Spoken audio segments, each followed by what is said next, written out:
اس محفل کے مہمان خصوصی اور ہماری خصوصی درخواست پر تشریف لائے، میں ان سے التماس گزار ہوں کہ بارگاہ رسالت میں ہدیہ کی پیش فرمائے۔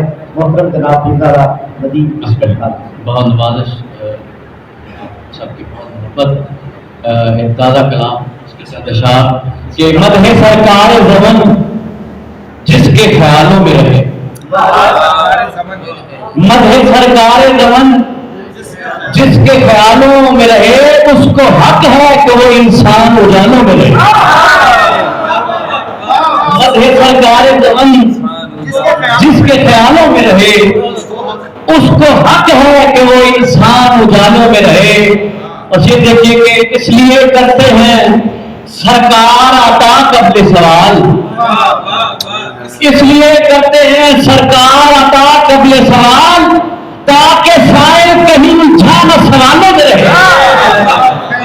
اس لیے کرتے ہیں سرکار عطا قبل سوال، تاکہ سائے کہیں جھان سوالوں میں رہے۔ اور حضرت شعر ہے کہ التجا آپ سے اتنی ہے میرے قاسم رزق،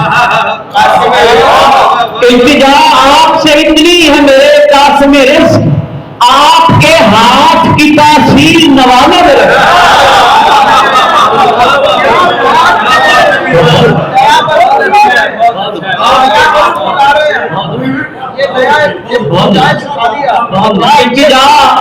التجا آپ سے اتنی ہے میرے قاسم رزق، آپ کے ہاتھ کی تاثیر نوالوں میں رہے، آپ کے ہاتھ کی تاثیر نوالوں میں رہے۔ اور دوسرے دیکھیے کہ نعت گوئی میں ہے وہ عارف آداب ثنا، نعت گوئی میں ہے وہ عارف آداب ثنا، جو سدا نعت کے منصوص حوالوں میں رہے، جو سدا نعت کے منصوص حوالوں میں رہے۔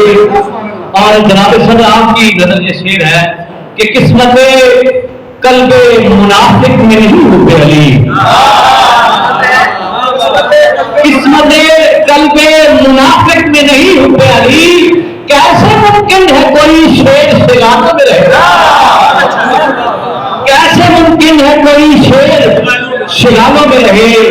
اور چند نشانوں ہے کہ اشہر ہے عالمی میں یہ عرفان زندگی، اشہر ہے عالمی میں یہ عرفان زندگی، اس میں رسول پاک ہے عنوان زندگی۔